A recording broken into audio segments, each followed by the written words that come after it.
Congratulations.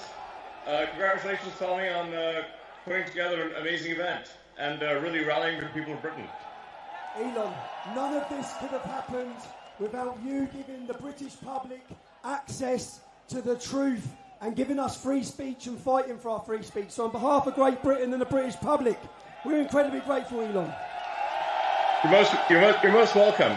You're most welcome, and you may notice this T-shirt that I'm wearing is great British author George Orwell. What would Orwell think? I think that's generally a good way to look at these things. He would want freedom of speech. He would want the people to know what's real.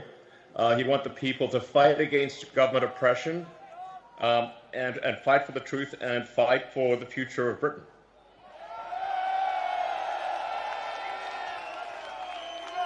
Elon, we are incredibly grateful for your time. We know what a busy man you are. Why is it important for you to be here today speaking at this Unite the Kingdom event? Well, I am of primarily British heritage, British ancestry. I want Britain to be greater than it ever has been. I want Britain to remain Britain. I think there's something beautiful about being British. And what I see happening is a destruction of Britain.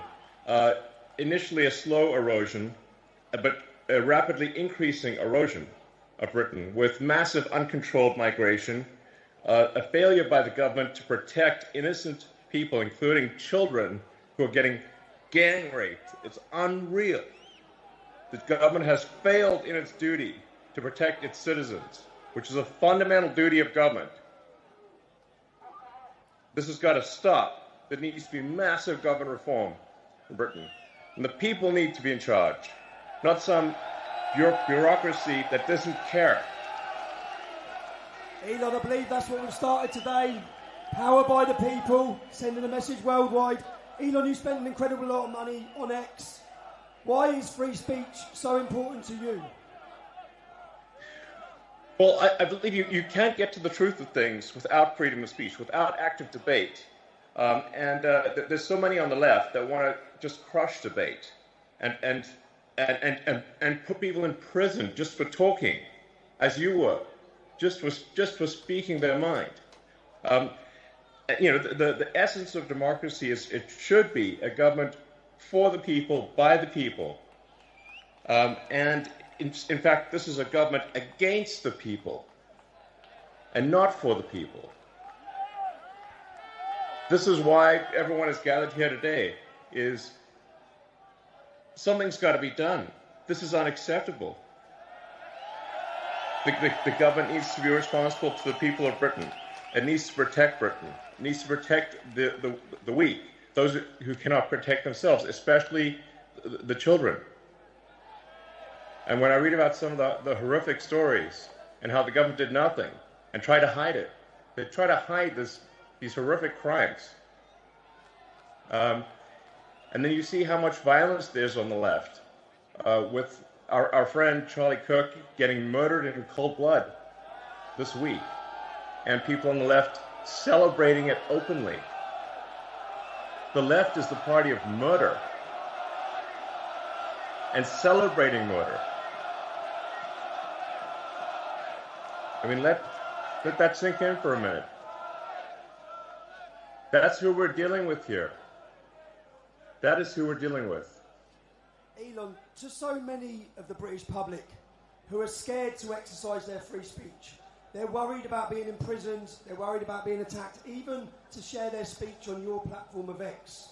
What message would you give to them? The message is really, my message is to the reasonable center. The common sense. So my appeal is to British common sense, which is to look carefully around you and say, if this continues, what world will you be living in? This is a message to the reasonable center, the people who ordinarily wouldn't get involved in politics. Who just want to live their lives.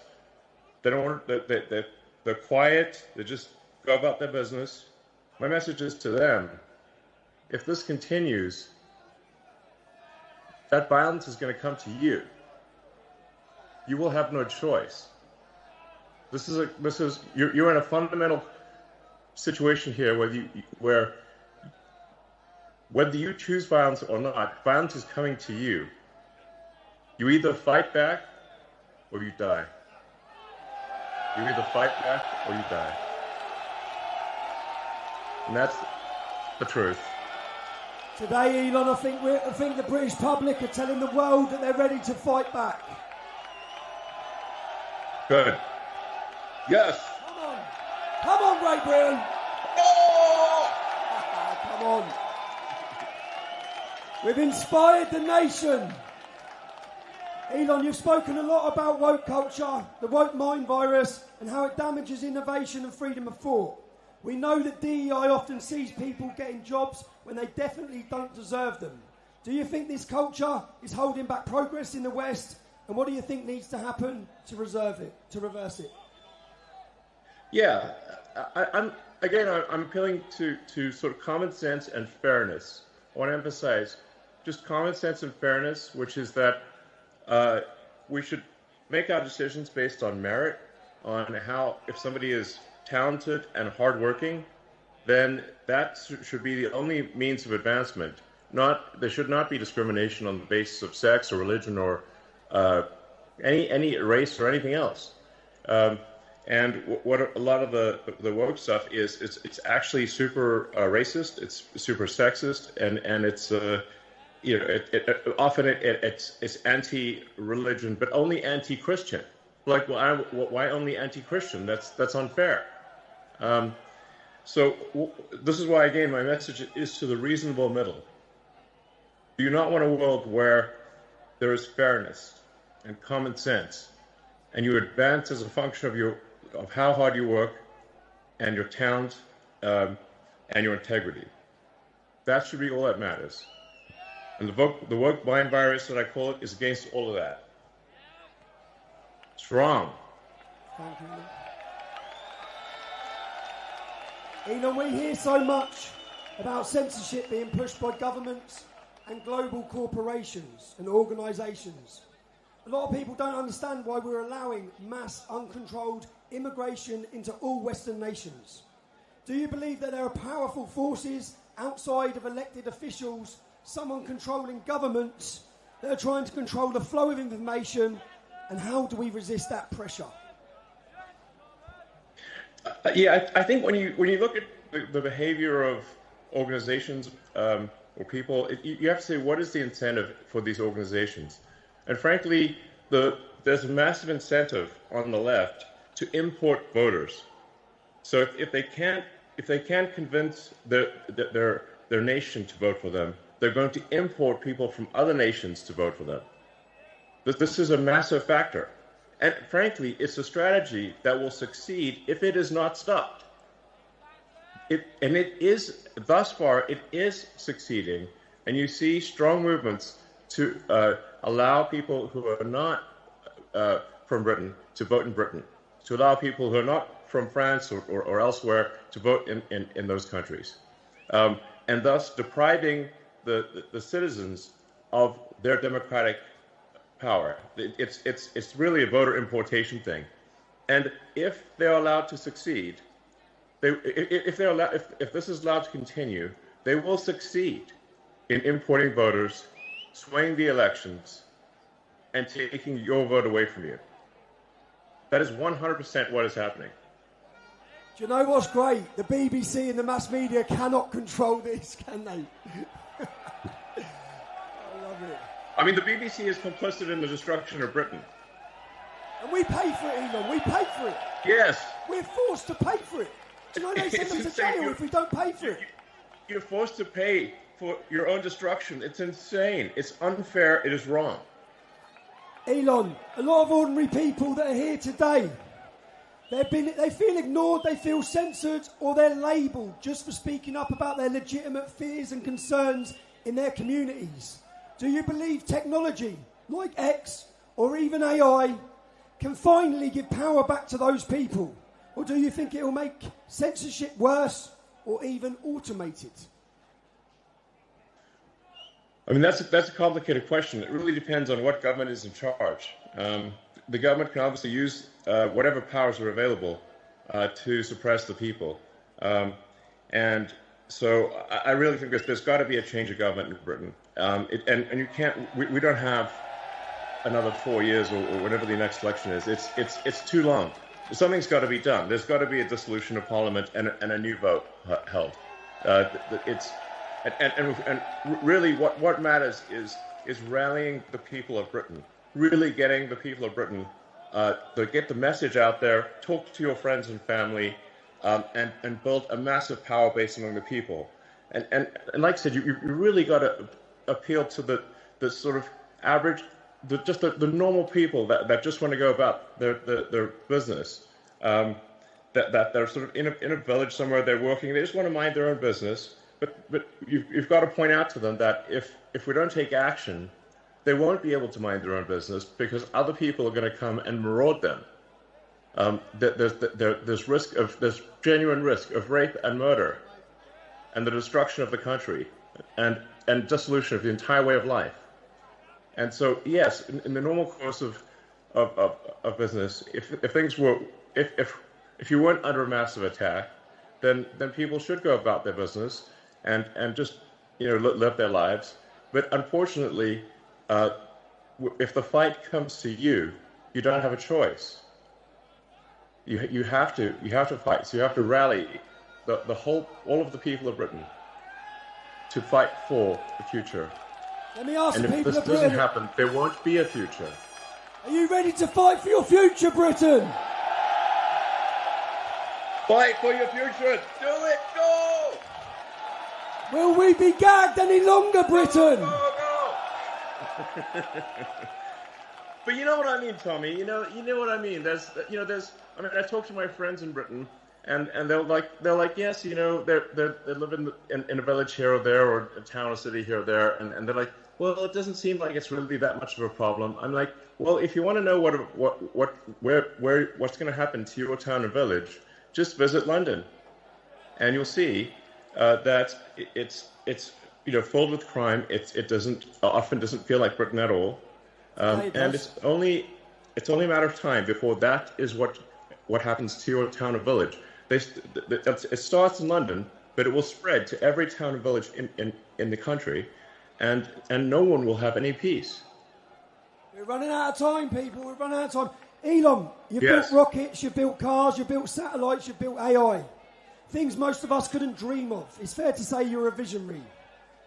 When you look at leaders in Europe and the UK today, do you think they share the same talent for future vision, or do you feel like they'll be left behind and out of touch? Well, I think we've got to have a freer country, a freer. Europe in general has to be freer. It's stifled by bureaucracy. I think it's good that Britain left the EU because there's just too much bureaucracy in the EU. But frankly, instead of really going down a path of personal freedom and deregulation and getting rid of these stifling regulations, unfortunately, the British government has pretty much stayed on par with the EU. If not in some ways made the stifling regulation worse. So if you have excess government regulation and oppression, you stifle the freedom of people to try new and great ideas. And Britain used to be a country that did amazing things, some of the boldest things on the entire planet. And that is possible in the future. But it can't be done if you've got this massive oppressive bureaucracy and a government that doesn't care about its people. And that has to change. There has to be profound change. And there's not much time left. Elon, you've said before that civilization is fragile. We agree. Yes. It's precious. When you look at the West right now, every country in the West, with its wars, its divisions, its censorship, and its declining trust in institutions, none of us trust them at all. None of the public trust them. For good reason. Are you optimistic or pessimistic about where we are heading? I think if the people of Britain take charge and actually ensure that there's a government that represents their interests and not a government that represents foreign interests, then I think Britain has a great future. And I think we can be optimistic. I think there's amazing things that are possible. If the technology that's coming is used in the right way, we can have an incredibly exciting future, one which is, sort of Star Trek made real. It's sort of like the exciting utopian sci-fi where we have spaceships and we've got robots and we've got incredible technologies that are really exciting. But we need to preserve civilization long enough for that to happen, and we need to go onward and upward, and we need to fight for such a future. Such a future is not inevitable. We have to fight for such a future. I think that many British people had lost hope, but after today's scene, have you got hope again, Britain? Britain is awake. Thanks to you, Elon. Thanks to your input. Can we just ask? Well, thanks to you, Tommy. Thank you, brother. Can we ask, what do you see as the future of the UK and Europe in your vision? Where are we heading? What's the future like for us? Well, I think there needs to be a future where the people take charge, where there's deregulation, a massive reduction in bureaucracy, and generally a new hope, where people look forward, wake up in the morning, and look forward to the future. They're excited about what's going to happen next. But we must have revolutionary government change for that to occur. And this is not ordinary course of business sort of stuff. This really requires everyone to sort of marshal the people, to take charge, reform the government, and make sure that you actually have a government that is for the people, by the people. And that's essential. And that's not, so we're really at a fork in the road here. We're at a fork in the road to darkness or greatness. And that will be decided only in a matter of years. And we must take the path to greatness. And that's the path that's exciting and inspiring and will make life worth living. Elon, you've done more than anyone to shine a torch on the crimes committed against a generation of our daughters. On behalf of everyone and on behalf of all of us in Great Britain, you know what, we wouldn't even be in the fight. Not only are we in the fight right now, but we're on the advance. Thanks to free speech being fought for us by Elon Musk. We're very grateful, sir. You're most welcome. Thank you.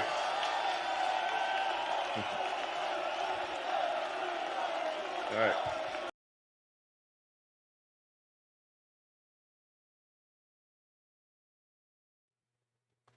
Welcome.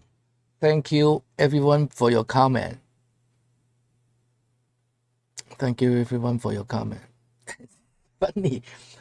It's very funny when someone say Elon Musk is stupid. You can disagree with him, but you cannot call him stupid, okay? You can, because he is still the richest man in the world. What have people done for the society?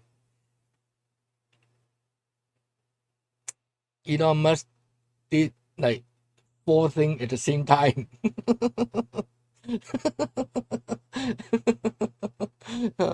Steve Jobs only can do Apple. Bill Gates can only do Microsoft, okay? And Elon Musk, Starlink, Tesla, okay?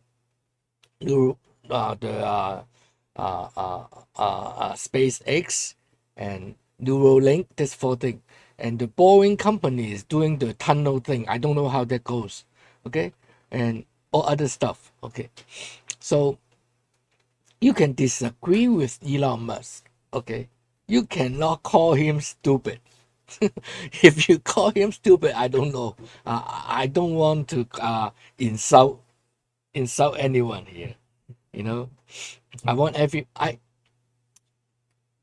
I want to be like Charlie Kirk, okay? Able to discuss, we can debate, we can talk, okay? But I don't want to be back then I like to insult people, but now I try